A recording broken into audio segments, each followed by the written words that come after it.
Edward Benson was only 35, but already one of the richest tech moguls in the country.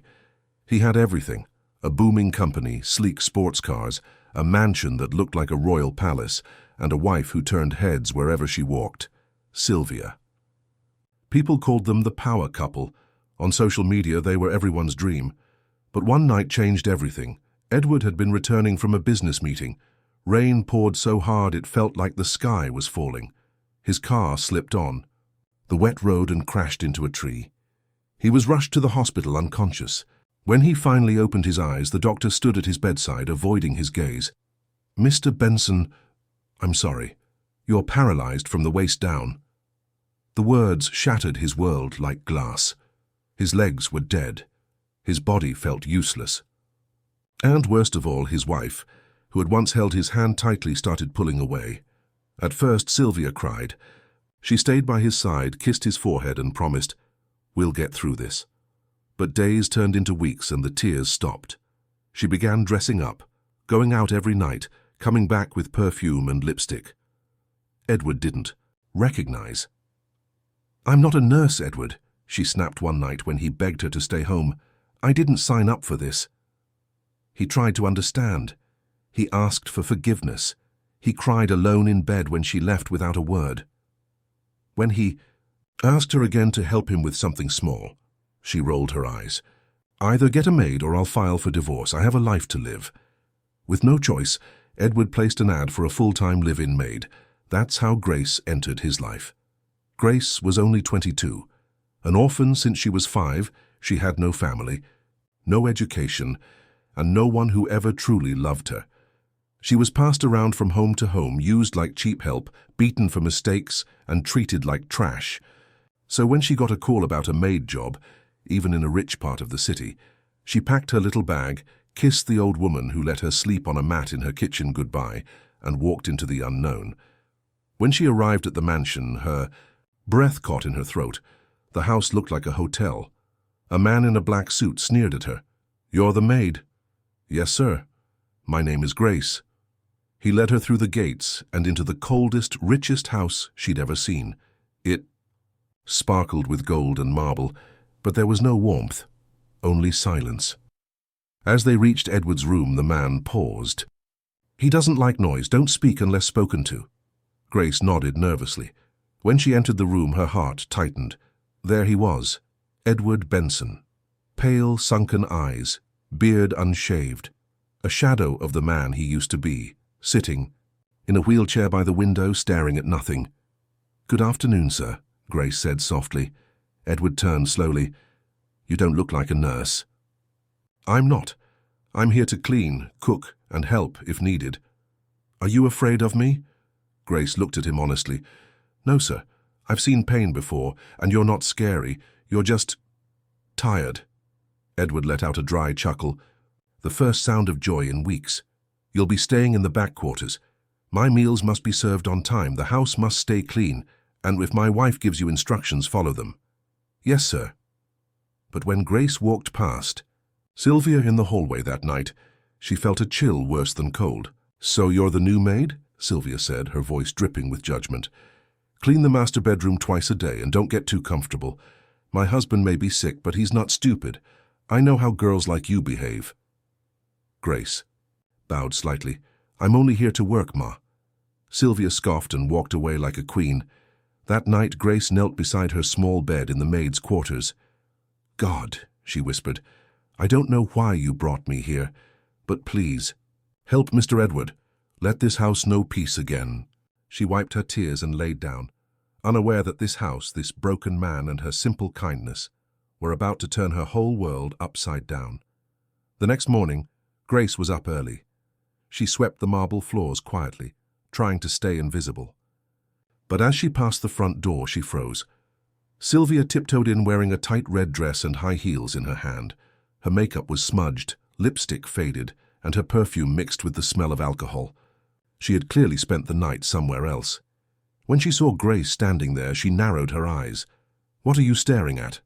Grace bowed politely. "Good morning, Ma." Sylvia didn't reply. She hissed and stormed upstairs, wobbling on her bare feet. Grace watched her climb the stairs, her heart heavy with something she didn't quite understand. Pity? Disgust? Maybe both. She didn't know how a woman could abandon a man like Edward. Not after everything. Later that morning, Edward called Grace to his room. She helped him sit up in bed and adjusted his blanket. "You're up early," he said, noticing her hands already smelled faintly of soap and polish. "I always start early," Grace replied with a small smile. "I like to be ahead of the sun." Edward looked at her closely. "You're different." She didn't reply.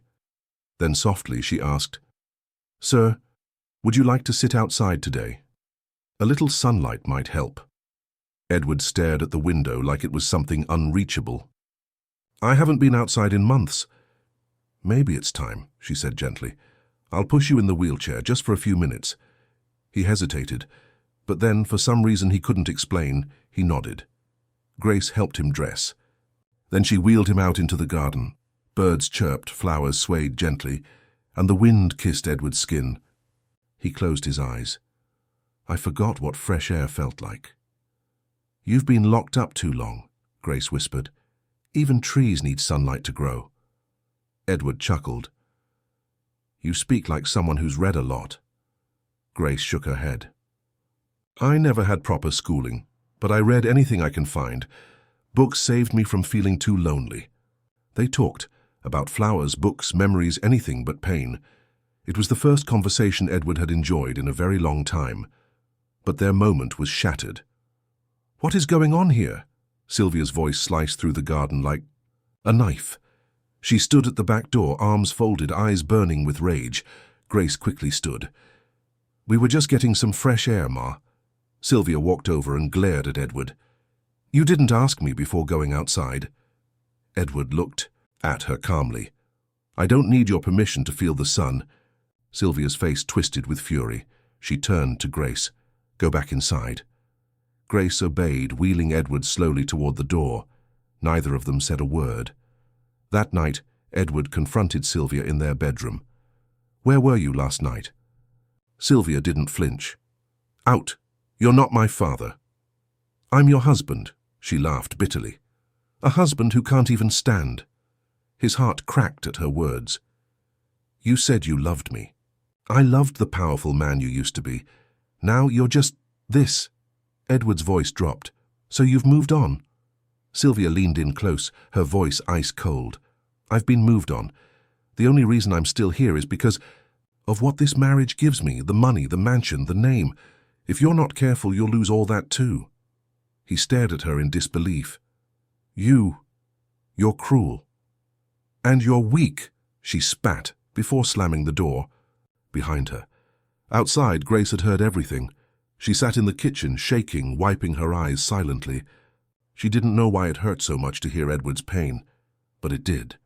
The next day, Sylvia tossed a dress at Grace and barked, "Take this to the dry cleaner and come straight back, and don't even think about playing smart." Grace nodded and left. On her way back, she stopped at a pharmacy to buy some antiseptic for a cut on her hand. As she stood in line, she overheard two women chatting behind her. "You saw Sylvia Benson again last night? Girl, she was at the club with that guy, Derek, the one with the neck tattoo." "She's married, though." "So what? Her husband can't walk. What's she supposed to do?" Grace felt sick, so it was true. Back at the mansion, she served Edward his lunch. He barely touched it. "Sir, would you like something else?" He shook his head. "I'm not hungry." Grace sat across from him and whispered, "Sir, life doesn't end in a wheelchair." He looked at her, surprised. "You still have your mind, your heart, your voice. You're not finished." He didn't speak for a moment, then said softly, "You're stronger than you look." "And you're more than your legs," she replied, gently. That night, Edward stared at the ceiling, her words echoing in his head. Maybe, just maybe, it was time to fight again. For 3 days, the Benson mansion stayed quiet on the outside, but inside change was starting to brew. Grace went about her duties as usual, but something had shifted between her and Edward. Their silence wasn't heavy anymore. It was comforting. She didn't just serve meals, she stayed for conversations. She didn't just help him dress, she reminded him who he used to be. Edward, once just a silent shadow in his wheelchair, had started asking questions again. "Bring me the newspaper," he said one morning. "Then wheel me to my study. I just want to sit at my desk and feel it again." Grace smiled as she helped him. "You can't type yet." "Then I'll think," he replied. "Maybe dream again." Later that evening, as the air cooled and the sun began to sink, something shattered the fragile peace. Grace was wiping the kitchen counter when she saw Sylvia walk past. The woman was dressed like a movie star. Black gown, high heels, red lipstick, and that expensive perfume again. She didn't notice Grace, or maybe she didn't care. "Ma," Grace said gently, "should I pack dinner for you?" Sylvia stopped, slowly turned, and gave a thin, fake smile. "Did I ask you to speak?" "I was just—" Sylvia raised her hand. "Mind your business, orphan." Grace flinched. "Sorry, Ma." Sylvia rolled her eyes and walked out. Grace peeked through the curtain. A sleek black car pulled up near the gate. A tall man stepped out, muscular, dreadlocks, tattoo on his neck. It had to be Derek. Grace's heart raced. She didn't know what to do, but something in her screamed, "Tell Edward. Now." She ran to his room and knocked softly. "Sir—" He looked up from his book. "Yes, Grace." "I don't mean to disturb you, but your wife just left. I think she's going out with someone. A man." Edward's expression didn't change, but something in his eyes shifted. "Are you sure?" Grace hesitated. "I saw the man. I've seen him before. People at the pharmacy talked about him. They said Sylvia's been meeting him. At clubs. At night." He was quiet for a long moment. "Bring me my phone." She did. He opened an app, the security system he himself designed. With a swipe, he accessed the CCTV footage from the front gate. There she was, Sylvia, in that same black gown, blowing a kiss to the man in the car. The car sped off. Edward didn't speak. His lips tightened, his jaw clenched. His hand rested on the arm of his wheelchair, shaking slightly. "Thank you, Grace," he said finally. "That'll be all." Grace left the room slowly, her chest tight with worry. Edward didn't sleep that night. He sat by the window, watching the stars, thinking of the night of his accident, when Sylvia had held his hand and whispered, "We'll get through this, baby. I'll never leave you." She lied. He might be in a wheelchair, but he wasn't dead. And now he knew. She didn't just abandon him emotionally. She betrayed him completely. She's not going to win. The next morning, he asked Grace to take him to his study. "Are you okay, sir?" she asked gently. "I'm more than okay," he replied. "I'm awake." Inside the study, he asked her to connect his iPad and wireless keyboard. Then, letter by letter, he began to type. Grace stood by, watching silently. At noon, Edward's lawyer arrived, a sharp-looking man in a crisp grey suit. "I came as quickly as I could, Mr. Benson," he said, taking a seat. "We need to talk," Edward replied, his voice calm and firm.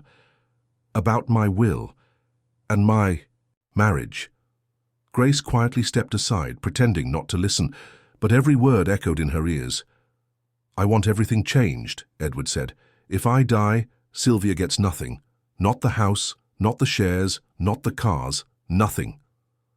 The lawyer nodded. "Understood. And start preparing the divorce plan," Edward added.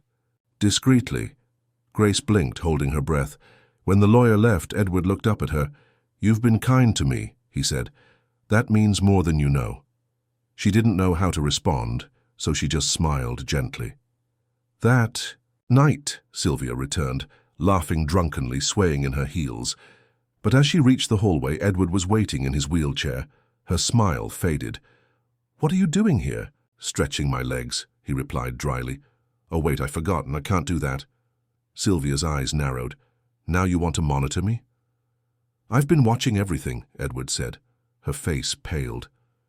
"Derek, tattoo on the neck, black car. That's him, right?" Sylvia gasped. Edward rolled forward. "You walk around like you're untouchable.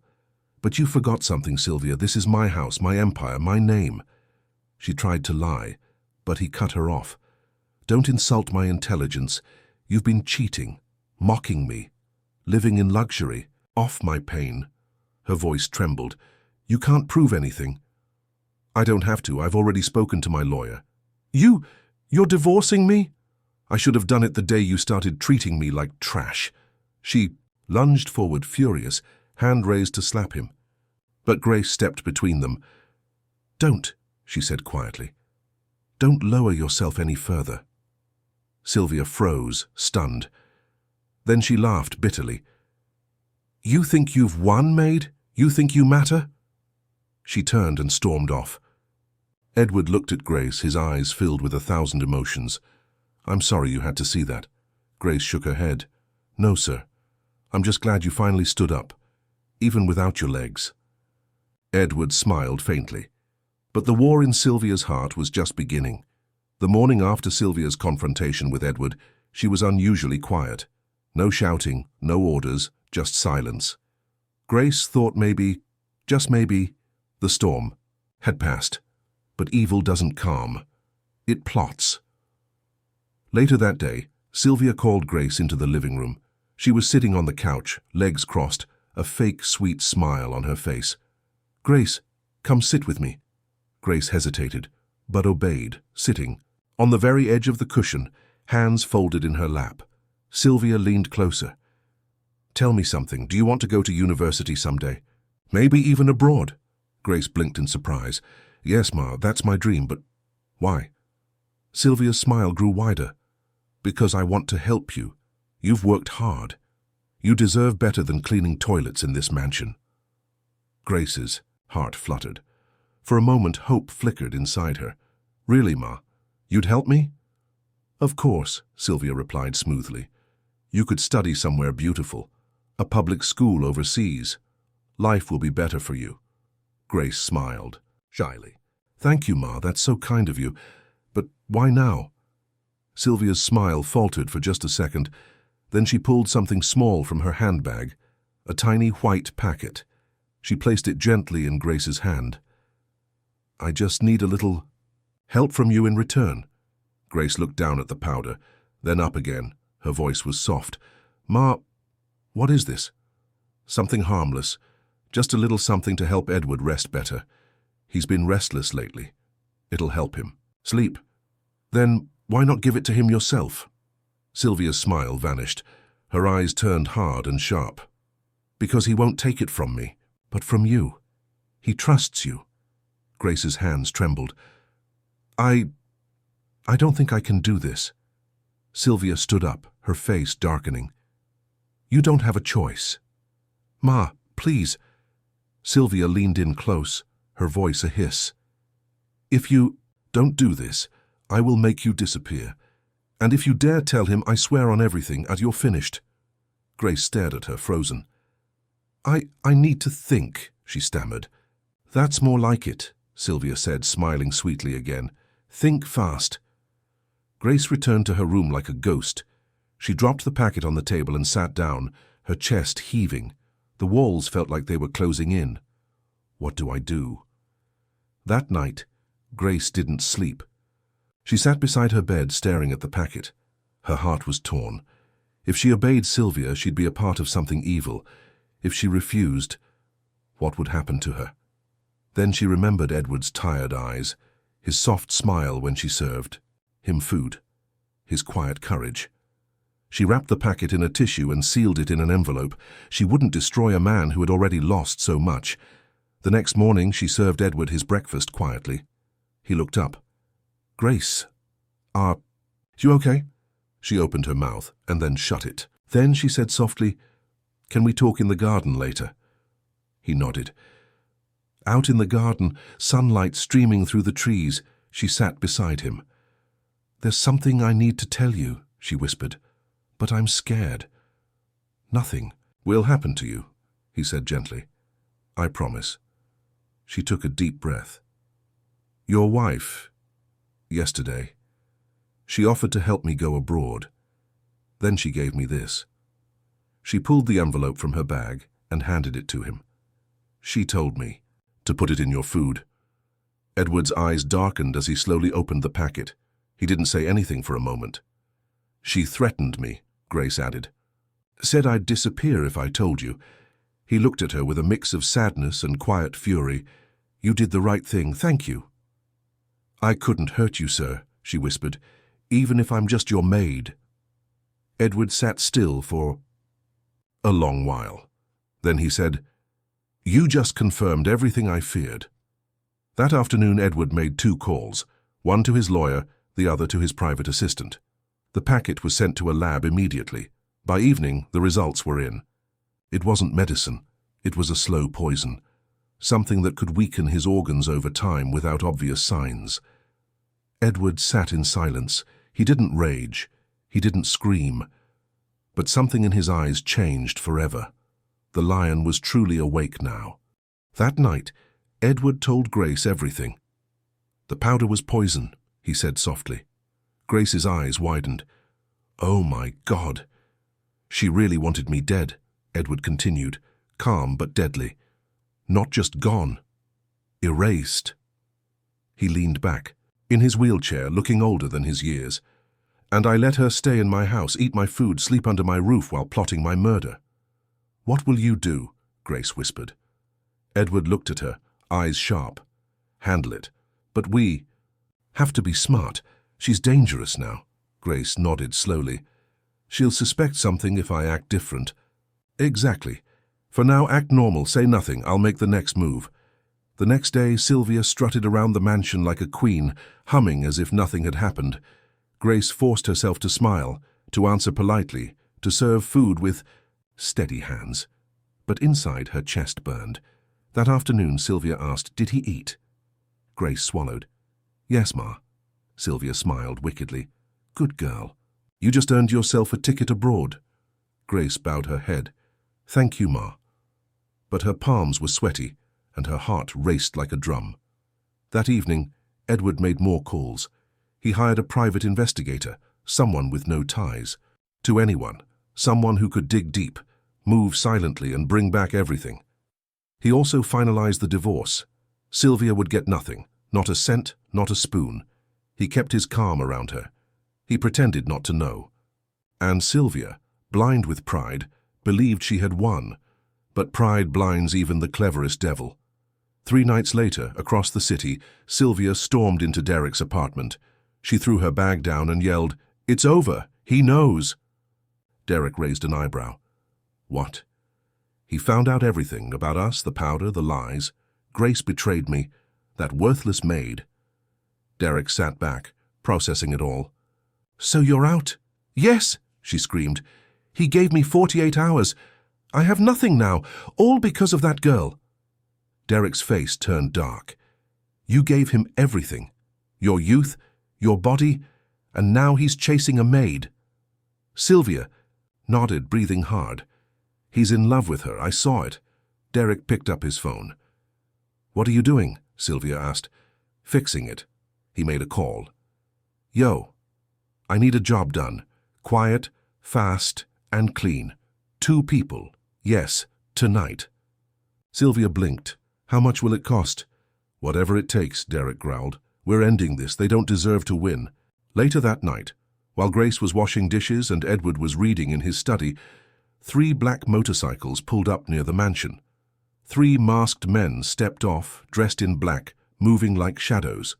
Silencers on their weapons. Gloves on their hands. One whispered, "That's the house, in, no sound, no mistakes." They slipped through the side gate. Inside the kitchen, Grace froze. She'd heard something, a soft metallic click. Her blood turned cold. She tiptoed to Edward's room. "Sir," she whispered, panic in her voice, "I think someone's outside." Edward wheeled himself to the control panel beside his bed. With trembling fingers, he opened the CCTV feed. 3 masked men, climbing the wall, carrying guns. His heart jumped. He hit the panic button. Loud alarms exploded through the house. "Stay with me," he told Grace. "Don't leave my side." The intruders paused, stunned by the sudden noise. Flashing lights lit the yard. 2 armed guards, Edward's security detail who lived nearby, stormed through the front gate, guns raised. "Freeze!" one of them shouted. One masked man jumped the wall, but a bullet caught his leg. He collapsed with a scream. The other 2 dropped their weapons. Inside, Grace clung to Edward. Her breath was shaking. "You're safe now," he whispered, holding her hand tightly. The police arrived within minutes. The men were dragged into custody. During interrogation, one finally broke. "We were paid," he said, eyes down, "by a guy named Derek. He gave us photos. Said to make it look like a robbery. Said, take out the man in the wheelchair and the maid." The officer's pen paused. "Who sent the money?" He handed over a phone. "Everything's in there." The name read, Derek Okoye. The report hit Edward's desk the next morning. He didn't even flinch. "Get the police," he told his lawyer, "and make sure they get both of them." That evening, while Sylvia and Derek sat laughing in a hotel room sipping wine, a loud bang shattered their peace. "Police, open up!" Within seconds, the door flew open. Officers swarmed in. "You're under arrest for attempted murder and conspiracy to kill Mr. Edward Benson," Sylvia screamed. Derek tried to run. He was slammed into the wall and cuffed. As they were dragged away, Sylvia cried, "Edward, please, it wasn't supposed to go this far." But Edward never came. He was too busy standing back up, not with legs, but with purpose. 3 weeks passed. The Benson mansion, once filled, with cold silence and secrets, now echoed with peace, healing, and slow, steady laughter. Sylvia and Derek were gone, awaiting trial from behind cold iron bars. Grace had returned to her quiet rhythm, cleaning, cooking, helping Edward. But now everything felt different. Edward no longer saw her as the maid. She was the reason he was alive. One morning, Edward wheeled himself into the garden, where Grace was watering the flowers. "Grace," he called gently. She turned, smiling. "Yes, sir?" "Come sit with me." She put down the watering can and joined him on the garden bench, wiping her hands on her apron. Edward took a deep breath, then reached into his pocket. Grace's eyes widened as he pulled out a small velvet box and opened it. Inside was a delicate gold ring with a single elegant diamond that shimmered in the sun. "Grace Akenna," he said softly, "you walked into my life when I had nothing left. You helped me breathe again, think again, fight again. You showed me what love looks like when everything else is broken. Will you marry me?" Grace froze. Her hands flew to her mouth. "Sir, Don't call me sir," he whispered. "Call me Edward." She laughed through her tears. "Edward, I love you," he said simply. "You were the light in the darkest part of my life." Grace wiped her cheeks. I love you too." "I have for a while, but I thought I wasn't enough." "You're everything," Edward said, holding out the ring. "Not just enough." Grace nodded slowly, her voice breaking. "Yes, I'll marry you." Edward smiled, and for the first time in months, it wasn't a sad smile. It was real, bright, free. But what Grace didn't know, it was the bigger surprise. The next day, she came into Edward's room and found him standing. Her eyes went wide. "Edward, you're walking." He smiled, steady on his feet. "I've been able to walk for a while." Grace's mouth dropped open. "You've been pretending?" "I had to," he said calmly. "People kept whispering things. People I trusted started acting differently. I needed to see who loved me for me, not my name, not my wealth, not my legs. And now, he said, I have no doubts." He took her hands and pulled her close. 2 weeks later, the mansion garden bloomed brighter than ever. White flowers, soft music, and a small group of friends and loved ones gathered. Grace wore a simple white gown. Nothing expensive, but she looked like royalty. Edward stood tall in a grey suit, not in a wheelchair, but with strength returned, head held high. "I do," Grace whispered. "I do," Edward replied. They kissed, and the guests cheered. From orphaned maid to beloved bride, Grace's journey had turned full circle. She didn't become queen because she wanted riches. She became queen because she loved someone who needed to remember what love truly meant. And Edward, the broken billionaire, rose not because of money, but because someone believed in him again. As they danced in the garden, holding each other close, Edward whispered in her ear, "Thank you for saving my life." Grace smiled. "You saved mine too, And somewhere far from the mansion, behind prison walls, Sylvia watched the wedding clip go viral online, on a small phone screen filled with rage, regret, and the crushing weight of everything she lost. But it was too late. Edward had found his peace, and Grace, she had found home.